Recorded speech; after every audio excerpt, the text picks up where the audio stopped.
Good morning. I'm Jackie Stevens from Grace Fellowship Baptist Church in Meridian, Mississippi, and we're beginning a new year.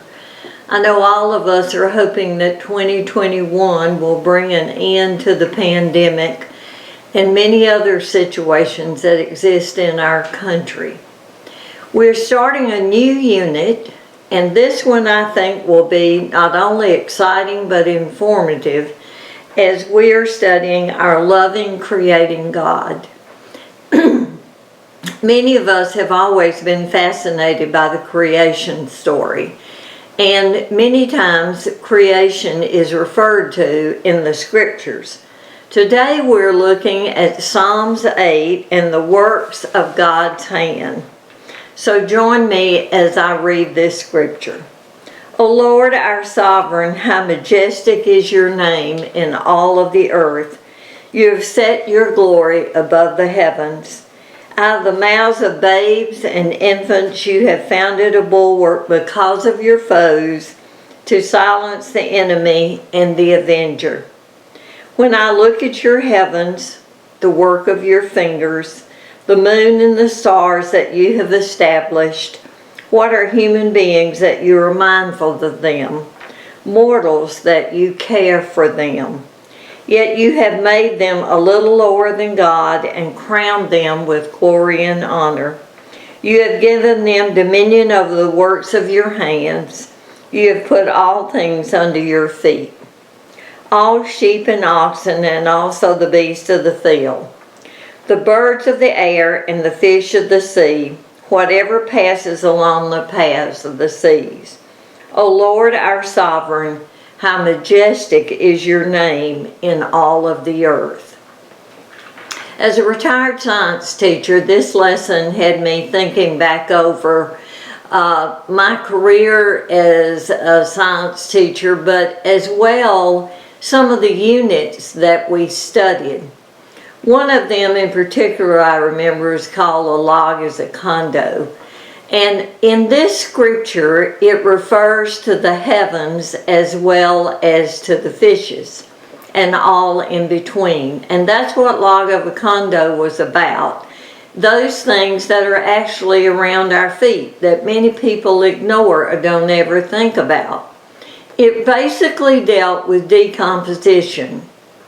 And all those little critters, from salamanders to best beetles, also the types of plants that existed in and on a log laying in the forest. I'll never forget that often I would introduce one section of the study by telling my students that they certainly wanted to be in class tomorrow. And they would usually quiz me as to why. And I said, well, we're going to study sex. And of course, for a fifth grader, that sounded like a terribly interesting subject. So the next day they would show up, I would take them to the science lab, and in front of them was a lab tray filled with all sorts of mosses. And we would be studying reproduction through the spores that existed on the moss. Well, there was some groaning at first, but eventually they got excited as they put the different samples under their microscopes. Now, I realize that for many of you, this is perhaps alien, or it's been so long ago since you studied this. But God's world has many intricate examples of life and creation. And this story brings us to examine those ideas that we as Christians should want to explore. For instance, we need to remember that Psalms is poetry.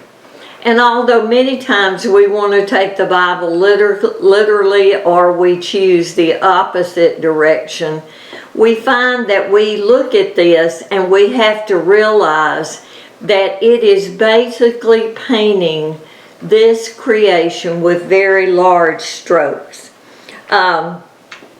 We have to consider that above the heavens is not necessarily a location, but from creation above all the way to below. We can examine the never-ending reach of God's glory. If we examine this, we can also look at this scripture that says, "Where can I go from your spirit? Or where can I flee from your presence?" We have to realize that in all of creation, there is nowhere that we could go or flee or try to hide. God surrounds us everywhere.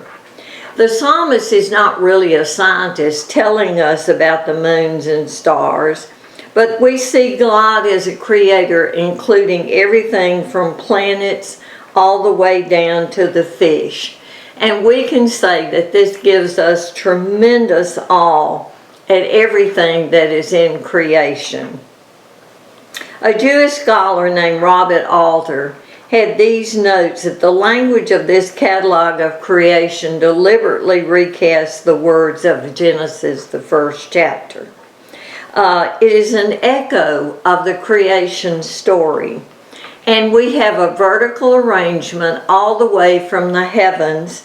And of course, recently we've had the very exciting conjunction of Jupiter and Saturn, with the idea that in some ways it may have mimicked the Christmas star, all the way to the bottom of the ocean. And for those of us interested in science, we know that actually our oceans are probably one of the most uncharted discoveries on Earth. God cares for His creation, and He has provided us with numerous details that we can study or revel in or enjoy. But there is nothing in all of this creation that can separate us from God. And we wonder why He is even interested in us as mortals. We know that He created us in His image, and that He is always interested in what we're doing and where we are in our journey. In the Portrait of Judaism, we may have a foretaste of the incarnation of Christ. Humankind is made in God's own image, and we can value that, and we can be interested in that. For instance, have you ever thought of yourself as unworthy, or you are just too marvelous for words? Now, these are two trains of thought, and we know that many people have wonderful self-images that are very healthy and they're very, very balanced. We know that there are other people who are at opposite ends of the spectrum. They either don't value themselves, or they think they are more wonderful than a mere mortal could be. We find that God is interested in those facets of our own personalities, but we do not want to be more than we should be, or we want to try to achieve a balance in our view of ourselves. Many gifts have been given to humanity and to individuals personally, but we do not want to be unworthy, nor do we want to worship above our idea of where we should be. We as humans are given work to do in creation, and we're not merely to glory or bask in it, but we have things to do. When God mentions these verses, and they're given to us by the psalmist in a very poetic method, implied in there is that we are to be caretakers. We have responsibilities and we have work to do. Many lives are at stake if we fail to tend the gardens of the Lord. I was reading through the internet this morning and came across a really interesting article about one of the tribes in Africa. I believe they are known as the Maasai. And they, historically, have been lion hunters. However, a couple of scientists in the mid-2000s began to work with this tribe to see if they would be lion preservers, because the lions of Africa were beginning to become endangered. And the gifts that these tribesmen had, individually and as a group, in hunting lions, was very valuable in finding them and preserving them. I think this is what the psalmist is hinting at when he says we have responsibilities. We have things to do. Many times we want to say that we have no job to do, or we ride around and we see garbage everywhere, or we know that something is vanishing, or it no longer is going to be on the earth. We know that there have been many extinctions. We know that there have been many changes on the earth.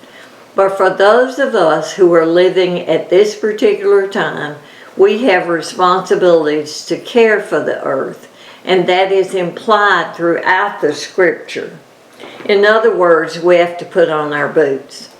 Now I want to share with you a rather interesting story about Central Park. I've never been to New York, but I've heard a lot about Central Park.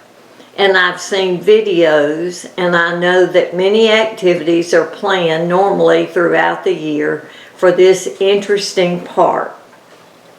So I want to give you a little background about this park, which actually, on the part of the designer, who was named Frederick Law Olmsted, and he died in 1903, that the Central Park was to be a specimen of God's handiwork that would heal the hundreds of thousands of tired workers of their vital exhaustion, their nervous irritation, and constitutional depressions.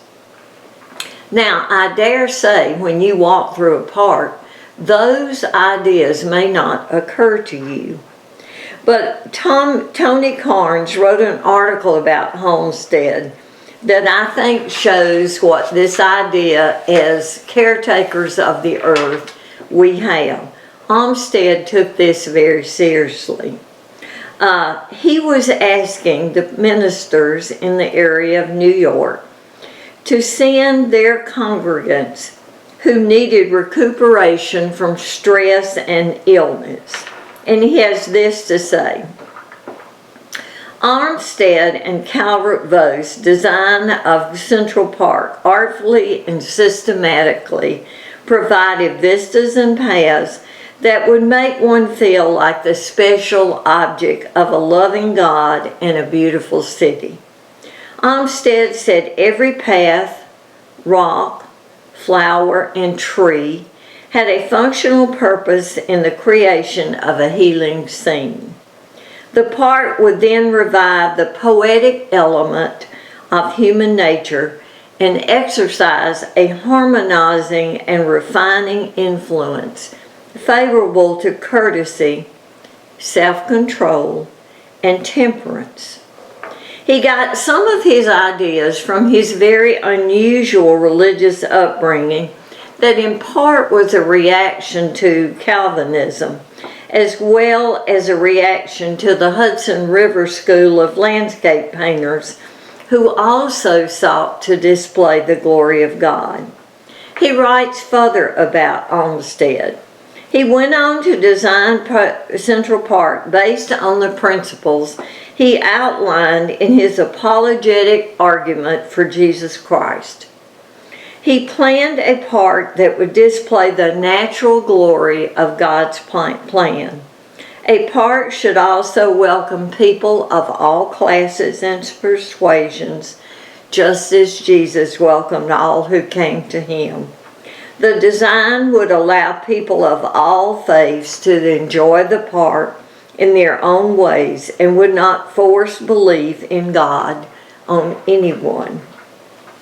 In other words, they were to see God's handiwork in all that was around them and pray and proclaim the wonder God has done this. If any of you have ever been to a vista that took your breath, I'm sure you wondered at what the scene was before you. For instance, I can remember a time standing in my front yard on Guam and looking out at the ocean and seeing a rainbow that had a complete bow. Or the Grand Tetons, and I'm sure if any of you have ever been there, it is something that will absolutely take your breath. Or Yellowstone National Park. Wherever you may have been and had an opportunity to see God's handiwork. It may even be sunrise around your own home. All of these are there to remind us that God created the earth. Now, what's my part? Well, all of us have to realize that we are fearfully and wonderfully made. And our psalmist reminds us that we are made in God's image. We often wonder what God's will for our lives are, or where we may be going, or what the next day is going to bring. We could ask, what is God's will for all of our lives? What is our place in the universe? How are we to play out in this specific plan that God has accomplished? What does it mean to have dominion over creation? Do I have a job to do individually as well as a part of society and culture? How does Psalm 8 help you make sense of other scriptures? I think you can see here the poem that the psalmist provided is one that brings us great wonder, but at the same time realizing the responsibility that we have as Christians. I hope you will join me again next week as we again look at God's place in creation. Thank you for being with me.